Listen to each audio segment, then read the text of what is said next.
Nous remercions Dieu pour la croissance de l'Église adventiste du 7e jour depuis que la mission globale a été lancée, il y a 3 décennies environ.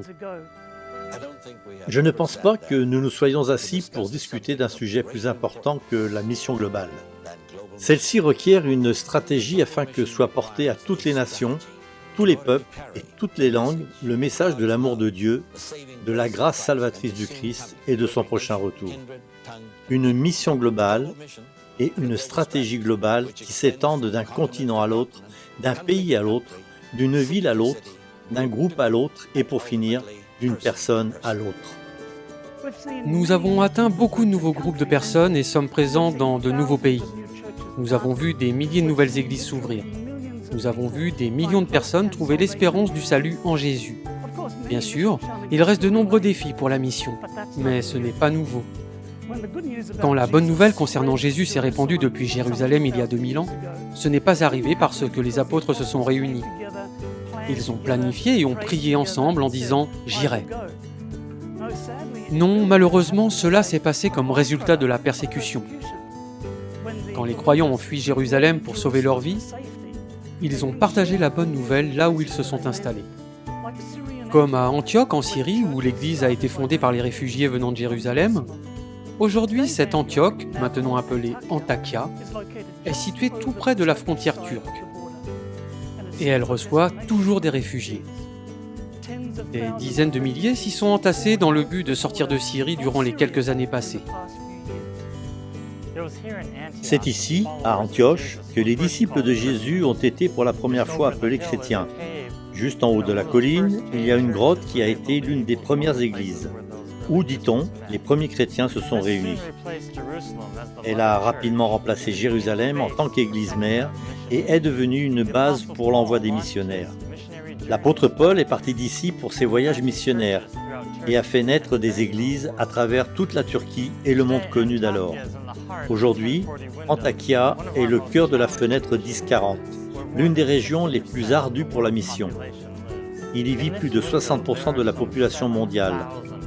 Il y a 7000 groupes de personnes dans cette fenêtre considérées comme non atteints car il n'y a pas assez de chrétiens pour entretenir la foi sans l'aide extérieure. Dans cette fenêtre se trouvent les personnes les plus pauvres au monde, mais aussi les personnes les plus riches.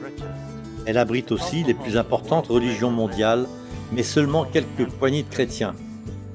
En fait, ici, au Moyen-Orient, des villes de plus d'1 million d'habitants n'ont pas même un seul adventiste du 7e jour. Bien sûr, les défis missionnaires que nous rencontrons dans les villes ne se limitent pas au Moyen-Orient, ni dans la fenêtre 10-40.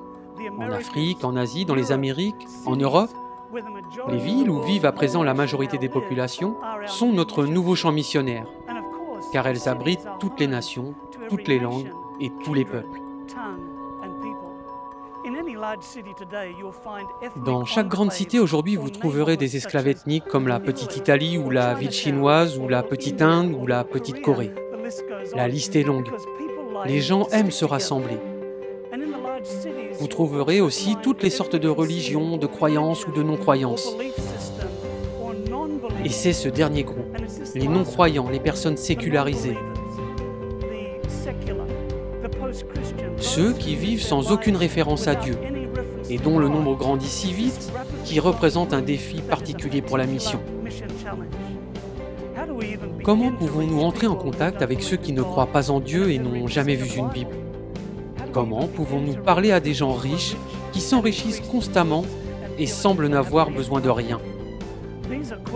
Ces questions ont confronté notre Église en Australie, en Nouvelle-Zélande et en Europe pendant des années.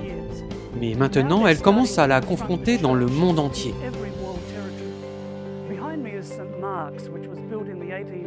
Derrière moi se trouve l'église anglicane Saint-Marc construite en 1820. Aujourd'hui, elle ne sert plus de culte, mais a été transformée en lieu où l'on vient manger, boire, être ensemble.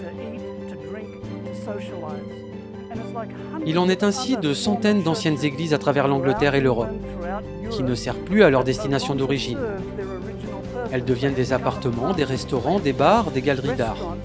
On y donne des cours de yoga et de toutes sortes de choses, excepté ce pour quoi elles étaient faites, et sont à présent le symbole de la nouvelle société post-chrétienne. Aujourd'hui, nous faisons face à des populations sécularisées. Nous faisons face à des adhésions à d'autres religions mondiales et faisons face aux groupes de personnes non encore atteints de la fenêtre 10-40. Nous faisons face aux grandes cités. Devant de tels défis pour la mission, certains voient des murs.